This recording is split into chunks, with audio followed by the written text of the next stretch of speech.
Thione Niang, thank you for talking to us. Thank you for having me.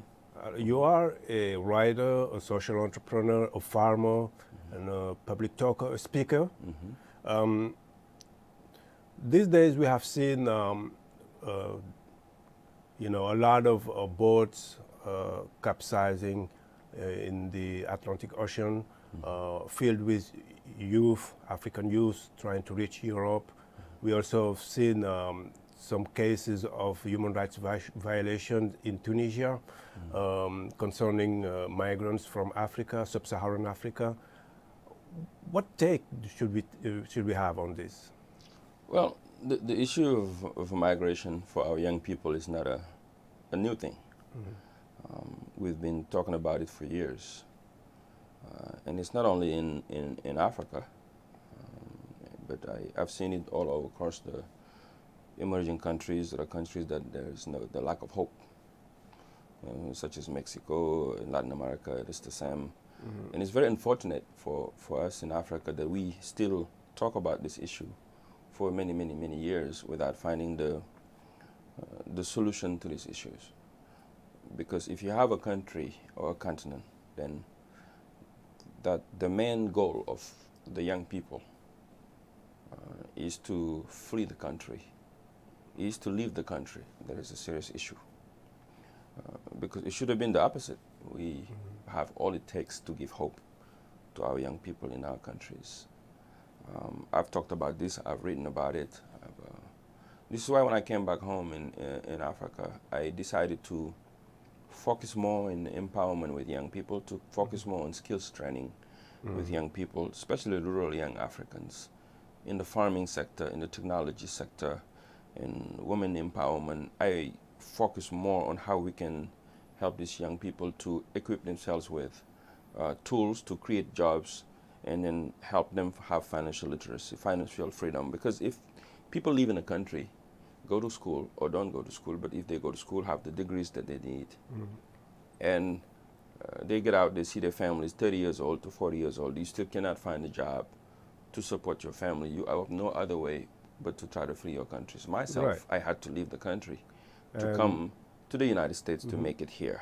And I think this is a huge issue that concerns all of us. This is why I went back myself home to try to bring hope in the capacity where I can and to create change where I can. Then even in partnership with the government today of Senegal, because I've been training hundreds of young people in these areas of agriculture, in the areas of technology. And President Macky Sall has instructed his government to help fund these young people that I'm training, who are now creating small jobs for themselves, and then also being able to live in the country with dignity. Because to me, it's beyond just going to the sea, try to come outside. They are going to look for the El Dorado they cannot find in their own countries. is And it we need to work on this to make it a reality for them to dream at home. is it a governance issue, or is it just too many young people having a false hope that they can find a better life somewhere else? What is it, or is it both? Well, I think it's both. It's both. Government has a sense of responsibility, but also our young people have a sense of responsibility, because government has to create a space where young people can dream, can have access to jobs. Those who are creating jobs have entrepreneurs. They can be supported to be able to succeed their entrepreneurial journey. But in the other term, also young people also have a role to play in this, because there is a lot of young Senegalese or young Africans who never left the country but are doing very well, who started with $0, and today they are the leading people who are leading the economy in our Senegal, in our country, for example. The head of this private sector, the top 10, 20 of them, most of them didn't go to school and never left the country. And today they are hiring hundreds of people who live in the country. And we can name many of them. This shows us also that some of us think that if we go overseas, we can make it, which is true to many. But we can also stay home to make it. Me, I decided to go overseas to make it. That's what I cannot tell people do not go overseas, because I didn't have anybody at home to help me, so I had to take my chance. But I came back home to help as much as I can. But I cannot tell them also that you can only make it when you go overseas. In Senegal with nothing, I've seen many young people who start with anything today. They don't envy anything for people who went overseas to try to, chase a dream that today doesn't exist. Look, the future of the world is in Africa. Everybody else is traveling to come to Africa to create businesses because the growth is there. We have to take advantage of that, especially us, those who have traveled the world and been overseas. We have a responsibility also, not only to sell them the dreams that you can only make it overseas, but we have to come and create projects and empower and give skills to these young people. Work on the knowledge economy, how we can equip these young people with the tools so they can be competitive at home and overseas. Yeah. Now, Thione Niang, let's talk politics in your country of origin, Senegal. President Macky Sall, after quite a few days of tension, has spoken publicly and decided not to run for a third term. Are you surprised? What is your reaction? Did you expect it? Well, I commend President Macky Sall for that historic decision to not run for office. Even though there is a lot of people in his party who asked for it. And I commend him because he listened to the people, but then he made the right decision. The right decision will help to propel democracy in our country. That will help to ease tension in our country, and that will help also to, create a new playing field for the country and also for West Africa, beyond West Africa, to the continent. To give an example, that we can create a democratic system where everyone will have a chance, and when it's your term, you can create elections, not even be a part of it. He will be the first president to be able to do that. And even beyond that, because if you look at the president's background, what he's done in the country, I live in Senegal, I see the realization of the president and his work this past 12 years. He's done phenomenal work for the country that we can touch. From the countryside, I live in countryside, I live in villages. What PUDC, one of his programs, is doing to uplift the villages and backgrounds around the country is phenomenal. So nobody can criticize him to what he was able to do for the country. But for him to say, you know what, my person is bigger. Senegal is bigger than my person. It spoke to me. It spoke the core of all of us as Senegalese and friends of Senegal around the world. We commend it. And I think that this is a lesson of democracy. He's actually talked about it, that he's not going to run. He wrote about it in his book.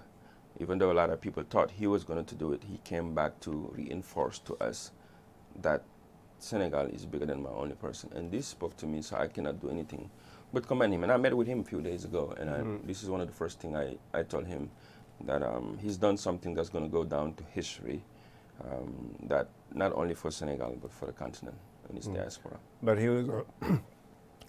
he was also criticized for allowing the uncertainty go on for so long, and we are only 6-7 months before the election.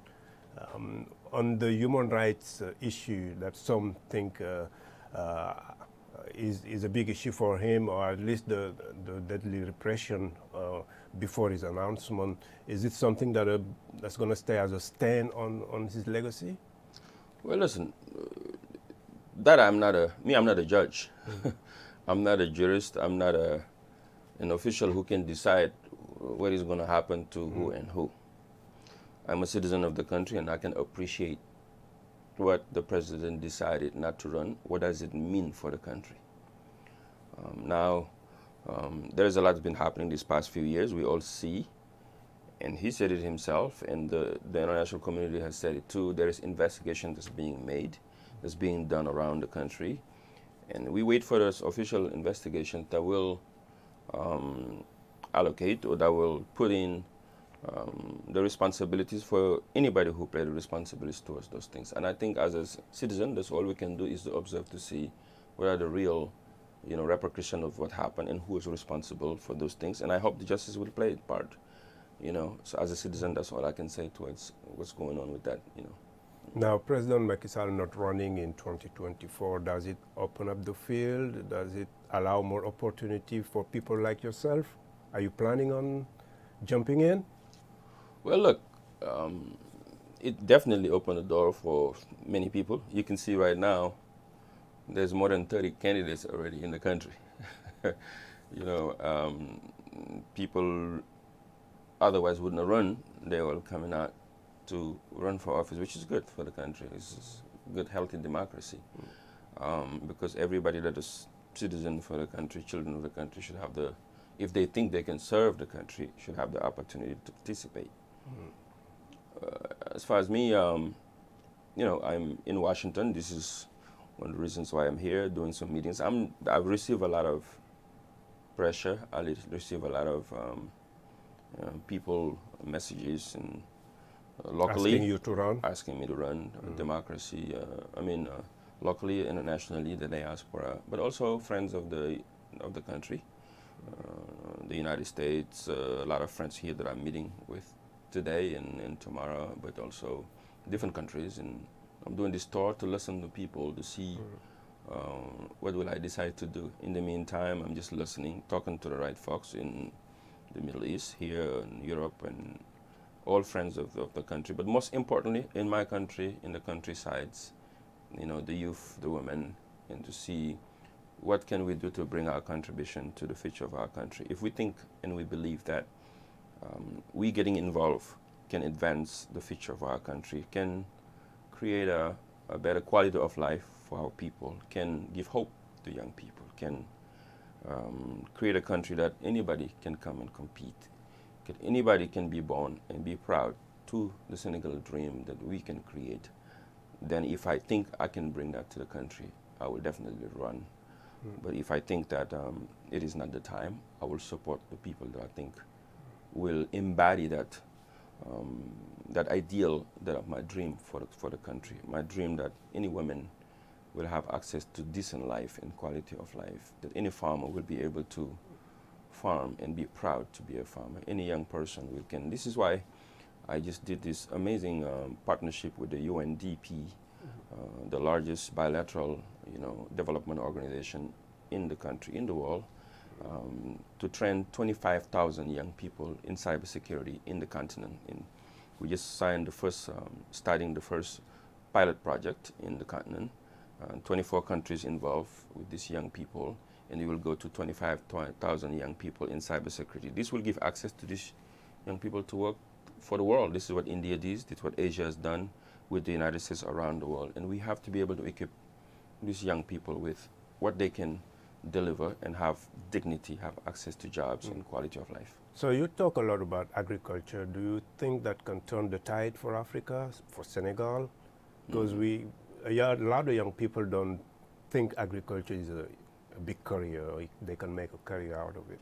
Is it something, if you decided to run, that you're going to emphasize on? Well, not only agriculture is a career, is a business, but also agriculture to me is life. It's the core of any country. We have to be able to, especially in Africa, we have the youngest population in the world. We have the sun, we have, all the resources we need, edible land, water.